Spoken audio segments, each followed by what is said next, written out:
Efésios 6:10. No demais, irmãos meus, fortalecei-vos no Senhor e na força do seu poder. Revesti-vos de toda a armadura de Deus, para que possais estar firmes contra as astutas ciladas do diabo. Porque não temos que lutar contra o sangue, mas sim contra os principados, contra as potestades, contra os príncipes das trevas deste século, contra as hostes espirituais da maldade nos lugares celestiais. Portanto, tomai toda a armadura de Deus para que possais resistir no dia mau e, havendo feito tudo, ficar firmes. Estais, pois, firmes, tendo cingido os vossos lombos com a verdade e vestida a couraça da justiça, e calçado os pés na preparação do evangelho da paz, tomando sobretudo o escudo da fé, com o qual podereis apagar todos os dardos inflamados do maligno. Tomai também o capacete da salvação e a espada do Espírito, que é a palavra de Deus, orando em todo tempo com toda oração e súplica e no Espírito, e vigiando nisto com toda perseverança e súplica por todos os santos. E por mim, para que me seja dada no abrir da minha boca a palavra com confiança, para fazer notório o mistério do Evangelho, pelo qual sou embaixador em cadeias, para que possa falar dele livremente, como que me convém falar. A batalha espiritual.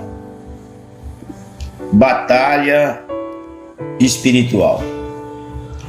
O apóstolo Paulo, ao escrever a carta aos irmãos da igreja de Éfeso, mostra que o Senhor, em Cristo, criou um novo povo. E este povo é o povo mais abençoado da terra. Este povo é a igreja de Jesus, que ele disse: eu edificarei a minha igreja e as portas do inferno não prevalecerão contra ela.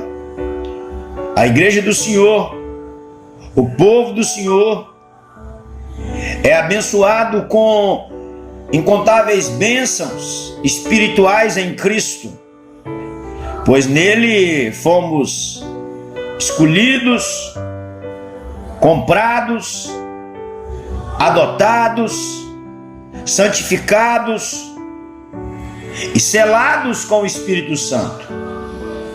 O Senhor constituiu o novo povo, o novo Israel, a igreja lavada, remida pelo sangue de Jesus. E ao término da carta, o apóstolo Paulo traz à memória destes amados e queridos irmãos: quanto ao mais, sede fortalecidos no Senhor e na força do seu poder, revesti-vos de toda a armadura de Deus, para poderes ficar firmes contra as ciladas do diabo. E então nós olhamos para o texto e percebemos que a vida cristã, ela é uma batalha constante. Desde o dia em que você foi alcançado pela graça de Deus e o Espírito de Deus abriu seus olhos, você nasceu de novo, recebeu fé, arrependeu-se, converteu-se a Cristo. Você não tem mais uma guerra, uma batalha, um litígio com Deus, porque diz a carta de Paulo, apóstolo do Senhor Jesus aos Romanos, no capítulo 5, verso 1: justificados, pois, mediante a fé, temos paz com Deus. Esta paz que Jesus disse: a minha paz vos dou, não vou lá dou como o mundo a dá. A vida de um seguidor de Jesus, a vida de um discípulo de Jesus, ela é uma guerra, ela é um combate, ela é uma batalha, ela é tomada de tribulações, contudo ela é vitoriosa. E a causa, o motivo desta guerra é que vivemos num mundo que está em rebelião contra Deus. O apóstolo João, aquele que andou com Jesus, que Jesus chamou de amado ou de discípulo amado, ele disse: o mundo jaz no maligno. O autor, o causador desta guerra é o diabo. Mas não apenas o diabo. Na linguagem aqui do apóstolo Paulo, os principados, as potestades, os demônios, eles agem, eles trabalham no mundo espiritual para perseguir de forma implacável aqueles que são de Jesus. Então, não ignore esta verdade. Qual a verdade? A vida cristã é uma guerra, uma batalha. Não há um hiato, não há um intervalo, não há um parênteses, não há colchetes. Ela é contínua todos os dias. Mas mais do que isso, o texto nos ensina que a guerra da qual nós estamos nela, ela é contra poderes espirituais. Paulo falou aos irmãos da igreja de Éfeso que a luta deles, a batalha deles, a peleja deles, a guerra deles, não é contra gente, não é contra o ser humano, não é contra aquele que foi criado à imagem e semelhança de Deus. A guerra daqueles que foram alcançados pela graça de Jesus e são hoje de Jesus é contra os principados, potestades, dominadores deste mundo tenebroso, forças espirituais do mal nas regiões celestes.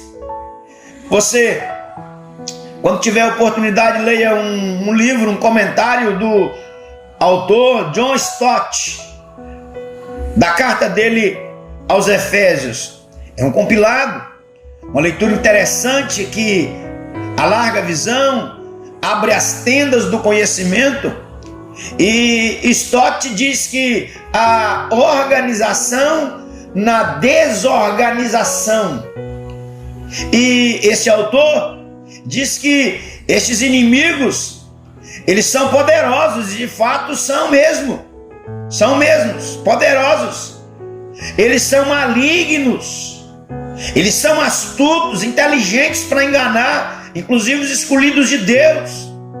E a principal cilada que o diabo utiliza é fazer com que as pessoas não acreditem na sua existência. Aqui nós poderíamos citar o que Lutero, o reformador do século XVI, disse, e é verdade: o diabo está sempre nos extremos. Uma hora ele quer levar as pessoas a entenderem que ele não existe.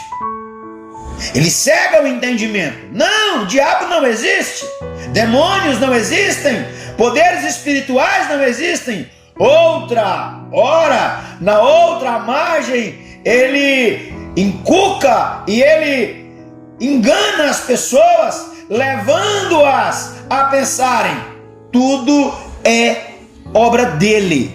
Ele é o Todo-Poderoso, ele é onipotente, ele tem todo o poder. E as pessoas, no lugar de fazer aquilo que Tiago, irmão de Jesus, disse, fazem o contrário. Tiago disse: resistir o diabo e ele fugirá de vós.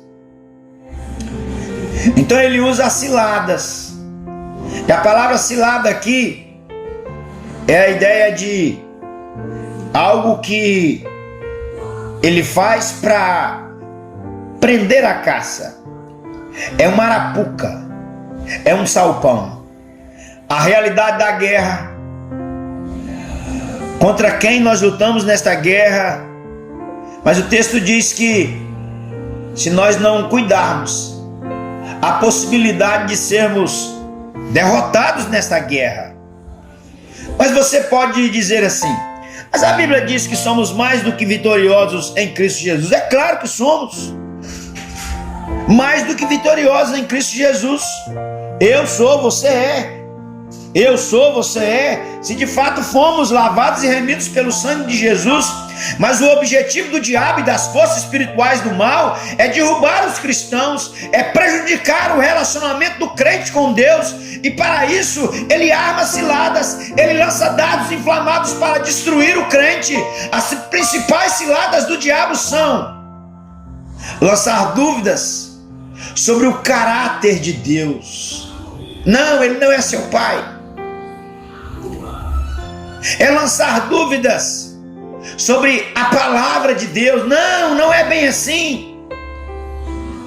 Os neo-ortodoxos, os teólogos chamados teólogos liberais, eles até afirmam que a Bíblia ela contém a palavra de Deus, mas ela não é a palavra de Deus, que é um erro crasso, beira ser diabólico. A Bíblia, ela não apenas contém, ela é a palavra de Deus, e ela é autoritativa, ela é inerrante e ela é suficiente para tudo. Há um movimento hoje, nos nossos dias, que até diz que a Bíblia é inerrante, que a Bíblia é autoritativa, mas ela não é suficiente. Ela pode até ser suficiente para salvar, mas ela não é suficiente para tratar dos dramas, das dores da alma. Como bem disse alguém agora numa conferência da Associação Brasileira de Conselheiros Bíblicos: a alma não toma comprimido, a alma não bebe remédio.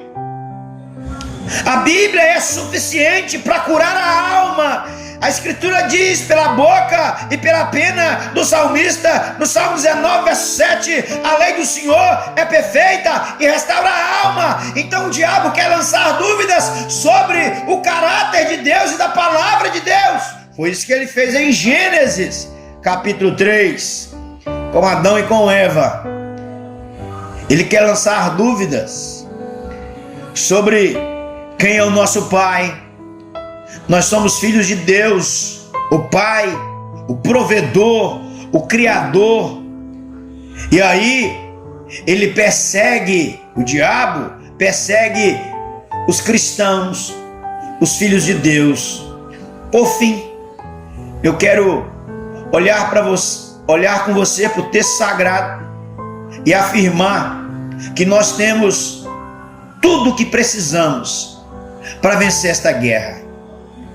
É só você observar e notar. O texto sagrado diz: quanto ao mais, veja só, sede fortalecidos no Senhor e na força do seu poder. Então nós vencemos a guerra, não é com o que sabemos, não é com o que temos. Nós vencemos a guerra é com a força do Senhor e é com o poder do Senhor.